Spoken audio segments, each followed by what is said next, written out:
Stacks up in this chopper, we got murder on our minds. Till they party, you don't want no war with us. Niggas dangerous and on roll on our minds. Got to put the guard park, I thought it was. I'm diamond nice rocks, smoke hot packs, fish drop top, black hat, 12 cop cops, 100 hot shots, big guap, doing it small. We hit up the mall and bought her all, everything out of stock. Hit 'em up, yeah. We the mob, gang. Hit 'em up, bang. We the mob, call the ambulance. I'm racing to the man and through the dash up on the interstate. Patty full of pills, loaded, rolling, bitch, get out my way. My little bitch so sweet, she like a peach. I put her on the plate. Stay away from rakes, I cut the grass, cause I don't fuck with snakes. We run it up, they don't run it up. Big lick, hit a money truck. My block up till the sun is up. Nigga try me, that's a murder one. They on the call when they need me for something. Know if I fall, they won't keep it 100. Fuck on that hoe and get back to the money. Trippin' design, I dive in the time and nice rocks. Smoke hot packs, fish drop top, black hat, 12 cop cops, 100 hot shots, big guap, doing it small. We hit up the mall and bought her all, everything out of stock. Hit 'em up, yeah. We the mob, gang. Hit 'em up, bang. My motherfucking three, for real. Bitch, stop that. Bitch, I'm a big dog, like the lightning in my projects. I eat the pimp hoes, or beat the pirates. Summer got now, fuck who got next. No bitch, I got text, big Glock on me. Beat down that block, knock out his socks, yeah. And I ride around the city with the window down, trying to send her out to hell. Soon as I catch them, I'm gon' put them down. My block the lounge behind, so bitch, I'm looking around. 223, jump in that water, you get slaughtered, yeah, you shut us down. I'm running with killers, gon' let me hit one of these niggas. Like, put them up, don't get got. Fill up the calico, shoot up they block. Well, aim for the bottom, we back off his top. Gang, when they say that they go, we clear them out. Flip one of these niggas hot. Bitch, I'ma get ready to die. Nice rocks, smoke hot packs, fish drop top, black hat, 12 cop cops, 100 hot shots, big guap, doing it small. We hit up the mall and bought her all, everything out of stock. Hit 'em up, yeah. We the mob, gang. Hit 'em up, bang. We the mob, call the ambulance. Okay. Yes, God. All right, that was ADREGGA, honey. That was basically the main cast member for the whole fucking season of Taking Over Houston, honey. So y'all make sure y'all support his music. That was Hit 'Em Up featuring Mo3. May he rest in peace, honey. Okay. Welcome to YB Entertainment TV, honey. Yes, God. Thank you guys so much for joining me. I really do appreciate it. If you have not done so by now, please make sure to like, comment, subscribe, and share. Hit the notification bell. That way that ass will be updated each and every time I'm uploading something new. Okay? And this will be my review of the season finale episode of Taking Over Houston. Honey. Bitch. If y'all have not seen this episode yet, please make sure you watch that episode first and then come see this review. Because, bitch, there was a lot going on here. Bitch, there was a lot going on here, and I have notes. Let's just jump right into it because we don't want to be here for 1,000 years. Ciao. So we start the episode off with a disclaimer from production that due to COVID-19, production had to halt filming and even cancel the cast trip to New Orleans. Once filming resumed, the cast all met up to conduct a promotional video, honey, or photo shoot to, I guess, promote the Taking Over Houston brand. And we're back in action, honey. We are out here about to slay these hoes out here in these Texas streets and these web series and these web streets. Handle it, okay? One thing I found interesting about this scene, we have the twins, we have ADREGGA, Miss Bree is there, we have a leader that's 3 hours fucking late, bitch. We have Kesey Queasy, he is in the building, honey. And bitch, we noticed that something is said about no one seeing each other. And I understand y'all, coronavirus, maybe y'all were social distancing, but it begs the question that I have for a lot of web series. We hear the same thing oh, I'm just now seeing you, or we're just now getting together. And I'm just like, so y'all must not really be friends like that, then. You know what I'm saying? If the only time you are together or catching up is when filming is taking place, you feel me? So it's just, I understand that you got a job to do. I get it. But I think it like takes away from the mystery of it all. Maybe you guys shouldn't film y'all saying that part. But then again, it kind of takes away from it being considered reality, right? I guess, child. But I just noted that. We already stated that Leader was 3 hours late, and he decides to confront Kesey Queasy, child, about some text messages he thinks may have been about him. So apparently, um, the kids have a goddamn group text that they're all in, because we all know that Leader is basically what started this whole movement for taking over Houston, and I guess he's the one who brought the cast together. So there was some type of, group chat that they all were involved in, and I guess Leader removed himself from it, or he got removed somehow, and he's been hearing through the grapevine, whoever the fuck that is, honey, that he's been being talked about and being replaced from the show, or whatever the case may be. It was just a bunch of fuck shit, a bunch of like neither here nor there kind of argument. We're going to get into it because we have a lot to discuss with Leader Ass Child. I drug his ass the last review, and he's definitely going to get drugged, honey, on this midnight train to Georgia, bitch. Okay? He definitely is, honey. We already discussed that he believes that the group has been talking about him behind his back. And I noted here he's going off like crazy towards Kesey Queasy, and all of a sudden, I guess because Kesey Queasy has decided not to indulge him or have his back, and I do air quotes because, girl, like, you're trying to put 20 on 10 and you're going against someone who may or may not have the information you're so-called looking for. And then where is all of this energy coming from? You went on in there on 10, so of course Kesey Queasy is going to look at your ass like, bitch, if you don't get your crazy Wanda, you got the bike looking ass away from me, bitch, and we going to have some motherfucking real problems. Okay? And all of a sudden, Leader is arguing with him, and he starts getting butt. One thing I don't like, and the loudest one in the room is the weakest one in the room. That's how I roll, bitch.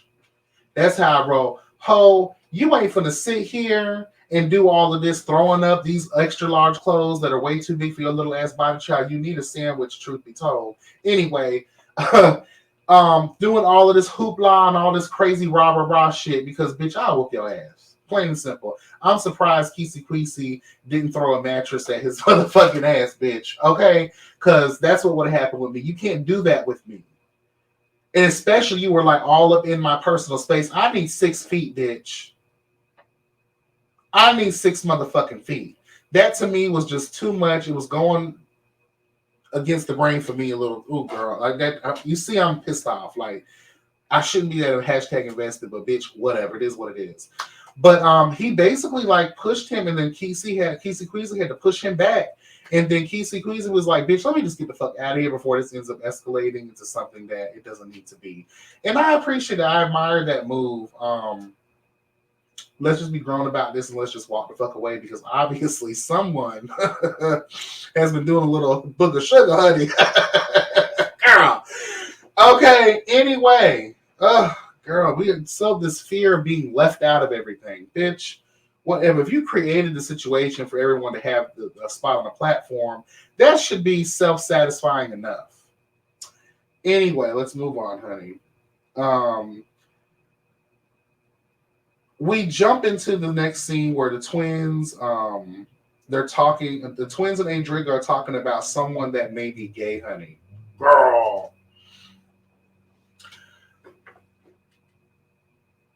And that person that they're talking about so happens to be Kesey Queasy. Bitch, I hit the floor because I'm gay as fuck, but then again, I know times have changed, but I believe my gaydar is pretty damn good. I have not received the gay vibe from Kesey Queasy at all. So, I mean, but then again, you don't know people's lives. But as we see later on in the episode, Kesey Queasy denies these allegations that he's the one. But child, the tea is, honey, the girls try to say that child, Kesey Queasy was out here not looking at Miss Bree. He didn't want Miss Bree, honey. he was really looking at ADREGGA like, girl. I was like, whoa. Let's dial this back a little bit. Because as we see in the episode, and we'll touch on it because ADREGGA and Kisi Kweezy end up meeting up. And one thing I love about ADREGGA is that he addressed the situation head on. Let's be direct here. Let's not beat around the bush. Let's not talk in innuendo. Let's get to the motherfucking point, bitch. And that's what I was here for. Nigga, are you gay? And are you looking at me? Okay, I need to know, if I'm going to be around you. You be having your arm on me and you be all close to me. Are you looking at me and trying to sexualize me? Do you wish that you were with me? I need to know these things. So I respect the direct attitude and the respect and the couth that ADREGGA brought to that situation. And Kisi Kweezy decided to, tell his truth. And his truth is like, no, I'm not gay. These twins are probably just mad or something. So let me say this. How dangerous it could be. And I'm talking to the twins or whoever released this about Kisi Kweezy. If it's true or if it's not true, those kinds of narratives, especially in the spaces that you all travel in, being black, being hood nigga shit, being around in those spaces can create a lot of problems for people. If for some reason there is a personal vendetta there that the twins or whoever is spreading these lies against Kisi Kweezy, understand that you may think that this is some type of revenge prank, but this could snowball effect into some real fuck shit. This could really have people wanting to hurt him wanting to hurt himself. There is a lot of things. And again, if it is true, let's say Kisi Kweezy is gay. We know he's not, but let's say he is gay. You just outed someone. You just exposed someone. You have to understand that your words have weight and power to them. And you guys are on a public platform. You're filming. This is going to get out there. So let's just say he was a gay man. He was in the closet. And that's something he's struggling with internally. How dare you take those steps for someone who's not ready to take it for themselves? All because you're mad at him because of what? Because in my life, I have known women who will love a man and fuck a man and do anything for a man, but as soon as they find out that their man plays with other men or has a desire to do so in any capacity, whether it's just physical or whether it's actually intimate or emotional, these women will get mad and they will expose these niggas. And to me, that is a disaster waiting to fucking happen. People kill themselves all the time for less. Okay? So I wanted to point out, and I had to put my notes down for that because I had to speak from the heart with this situation. Okay? That can be very dangerous. And the fact that it's not true also can have an adverse effect. And as we see with what happened in Indianapolis not too long ago, that woman who went on Facebook Live exposing her friend, her homeboy who she used to have sexual flings with, she exposed him and tried to blackmail him. Them niggas killed her ass. In that situation, yes, that boy was, having man-on-man situations take place, but that goes to show you the lengths that someone will go to protect their tea or to not be exploited or exposed or having something lingering over their head like blackmail. So we need to be mindful, whether it's true or not. It can be very dangerous, territory. The territories for you to be playing around in, girls. That was not cute. I was not here for that. That was fucked up. I do want to make this statement that if anyone is out there that is gay and that is going through that, God bless you, find your strength, but come out when the fuck you're ready. Okay? These are dangerous, treacherous waters that we're, sliding on through, honey. So you got to be careful. You got to know your surroundings. You have to understand, bitch. Okay? And also be careful who you share your tea with. Be careful. Anyway, child. We get into this whole melee, honey. And I was trying to hold off as long as I can because this scene where Leader just comes through on drunk fucking bitch. There's no words really to describe the level of fuck shit that was bestowed in this motherfucking in this scene, in this episode, really, because Leader was just a crazy person, child.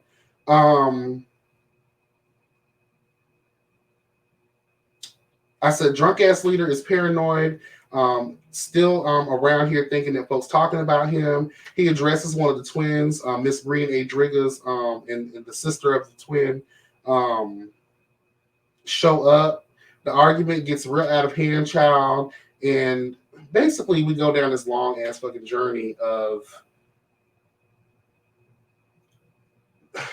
Girl, this video is gonna be too long. Basically, not Adrian, Leader is pissed off and saying that the twins are the head of the group that's trying to, throw him out of the group. Child, it's a lot of stressful like shit that I really don't even feel like it's all that important. What I got from this entire episode is that I'm now 100% on the twin side as it pertains to, why they feel the way they feel about Leader.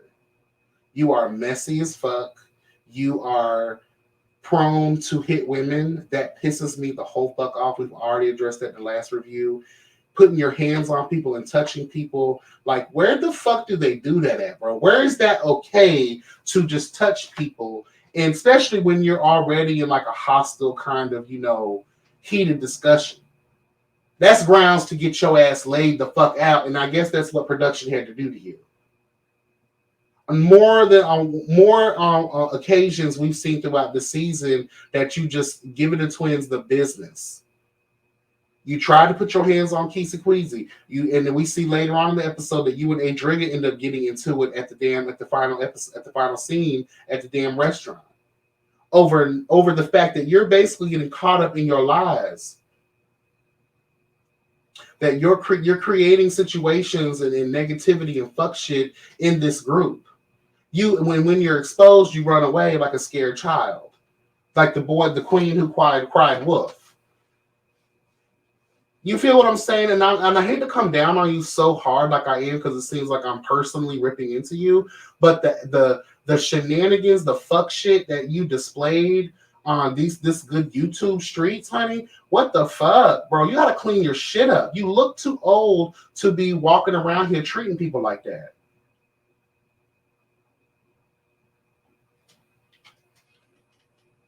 I'm not here for stuff like that. Honey. In the last scene, we end up meeting up. Yeah, they say Leader got his ass whooped, child. They say production came through and they were tired of him putting his hands on the twins, and they came through and they whooped his ass. They said he was laid on the floor. He was knocked the fuck out, and he was laying on the floor. Child, I was on the floor too, laughing. Laughing, girl. We meet the kids down to the bar for Leader's party. Leader is a whole mess, I put. Basically, he stole the guy's chain, the production guy who whooped his ass. He stole his chain, but never mentioned it when he was passing out apologies the night after. But he brings the chain and just throws it down on the table at the goddamn bar. And everyone is looking around like, girl, what the fuck? I did want to note this too. Everyone was wearing their little shirts, and I thought that was kind of cute. Okay, taking over Houston shirts, doing the cast photo, the ending of the season for the cast photo. I thought that was really nice. It showed some type of unity. Moving forward through this, because I want to give a brief little commentary on what I thought about the show overall and the cast members and things of that nature. But I just want to just say, through all of this, ADREGGA and Leader got to fighting child over some bullshit, in my opinion. At the end of the day, Leader, you did deserve to get your ass whooped. Someone needs to call you to the carpet. Wanda, bring your ass out here, bitch. Okay, you got the bike, right? Now it's time to hit you with that motherfucker. They shut that down. Management ends up, tossing everybody out, and management brings them all of their personal effects. The whole time, someone's phone has a ringtone, and we all know that good old Jacked, hello God, and Grinder, and all of them have their own specific kind of ringtone. So ADREGGA took it upon himself and looked to see what the app was that was ringing, and it so happened to be a Jacked app, which is a gay, communication site. Child. ADREGGA said he had to look that up. He didn't know what that meant, honey. They bleeped out the name, but girl, we know that probably was Leader's phone. Y'all were the only bitches there. Ain't nobody else in that group that we saw uh, said that they lost their phone. That was Leader's phone. So if y'all couldn't say it, I'll say it, bitch. Leader, it's okay to be who you are. Maybe that's why you have to dress like the 1990s version of DMX with these damn sweated out and I know they smell like Hennessy and Black and Miles, bitch. Those damn do-rags, honey in the hat, like that. If you're supposed to be like a stylist, then you need to dress the part, honey, because you're looking like a sad ass uncle who is dealing with all kinds of, drunk and mental problems. But we see that could be you acting out because you're not living in your truth, baby. This is what happens when we circle around the DL realm. Men that will do extra testosterone type shit. The rah, rah, rah, I'll whoop your ass. I'm this, I'm the nigga, and I'm this. Even though you're swinging around a purse or whatever, the side bag or whatever you want to call those things. Walking your truth, and you obviously need help on so many other. Maybe that's why you're drunk all the time. You're battling with your sexual identity. You need to seek help, bitch. And this isn't like the part of my commentary where I'm laughing. This is true tea. You're going to hurt yourself, or you're going to hurt someone else. You need to talk to somebody about that shit. Because this season was on a level that was not done the way that I could have seen this thing be really big and really good, but y'all just like dropped the ball on a lot of production quality, storylines, cast member relations. We didn't, we lack a certain understanding of the dynamic and what you guys are and the vision for the show. But if this show showed us anything, or showed anyone anything, it's Leader. You need help, bitch. You're going to self-destruct. So, and if you're not gay, then I apologize. But from what we see here, that could be one of the main issues. And you're over here putting on different coats and different hats, trying to disguise the fact that you're really struggling with your identity and who you are and where you see yourself in this world, and coming to terms with self-love and self-acceptance. So maybe when you're sober and you're thinking clearly, you're living in a reality you don't want to live in. Maybe you're surrounded by people who won't accept you. I don't know. That's not my story to tell. That's yours. Now let's just talk about overall. I already kind of like just briefly stated how I felt about the entire season, and just technically and just aesthetic wise, but obviously there's work that needs to be done there. But I want to give a special shout out to ADREGGA, because he was the only person on this entire cast that we got to see a lot of consistently. But not just that, in his music career and things that he has going on with his relationship with Miss Bree and things of that nature, but someone who actually bared some personal experiences to the people. His struggle with mental health, his struggle with losing people in his life, his struggle with the things that happened to him growing up, the struggle that he currently goes through, his suicide attempt and things of that nature. I think it's important that we as people have an opportunity to see who people really are and their real experiences, mixed in with a little fuck shit and mess and fun. Of course, we need the entertainment part of it all, but I believe, from what I can tell, he's the only person that shared any personal, stories with us about them. That's probably why I feel more connected to him than I do any other character on the cast, because I'm the king/queen of trauma, and I relate to people who go through some shit. But also through this episode, this last final episode, he reminded me of a little brother. Like, just laughing at every fucking thing, because Lord knows I would be too, because half that shit was like, girl, for real, are we being serious now, bitch? You know what I'm saying? That would, me and him, if I was on that cast and it was me and Adrian, we would be drinking, laughing, I'd be smoking my cigarettes and shit, okay, or my Black and Miles or whatever, laughing. Because, bitch, you can't be serious, Leader. You can't be serious. All for real, or is this just for a show? You know what I'm saying? So I relate to ADREGGA on so many levels. I would have loved to see more of the twins and what their story was. It was so wrapped up in Leader and his fuck shit. We didn't have a chance to see them outside of that light. Shawty P, like we only got to see you a couple times. Would have loved to hear more about what you had going on. Keesa Queasy, like a little bit about your business, and I'm proud of you for that. But who are you at the end of the day? You know what I'm saying? I'm glad to see that you and ADREGGA got some kind of relationship going on to where you guys can meet up and talk and all that good stuff. I see y'all on Instagram liking each other's shit. So obviously y'all are in a good place. Who else? Miss Bree, you got kind of lost in the background. You know what I'm saying? I would have loved to see more of what you had going on, maybe a little more about your relationship dynamic with your husband, ADREGGA. But, you know, maybe next time, maybe in season 2, you know, clean it up a little bit. Let's be a little bit more clear and concise about the vision moving forward. Is there anybody else that I'm missing? I don't believe so. For storytellers, I just want to let people know that there's always a blueprint for you to go off of. There's always a foundation for you to go off of. So you don't need to build the foundation. It's already there.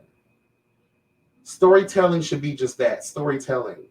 Things need to relate in order for your audience to, you know, piece it together. You know, hopefully you got what I said. Anyway, that was my review of Taking Over Houston, season 1, finale episode. Shout out to you guys. I know this is your first time doing something like this, and it couldn't have been easy. God only knows the scrutiny, the judgments, the gossip, the rumors, the fuck shit, the reviews, like people like me. But I love y'all. I appreciate y'all. Y'all have been really engaging in my channel and my reviews. So I really appreciate the love and the support. Again, no matter my opinions and views, and most of this is just for entertainment, but like when I put my hammer down, my gavel, hello God, when I put the gavel down, I'm being serious. But I appreciate y'all. Thank y'all so much for gracing the YouTube streets with y'all's presence. It was interesting, and I would hope to see more. Don't let one bad experience fuck up, you know, where this could go. All right, that's all I got. Be blessed and never stress, guys. Again, remember to like, comment, subscribe, and share. Hit the notification bell. That way I'll be updated each and every time I'm uploading something new. And yeah, bye, guys.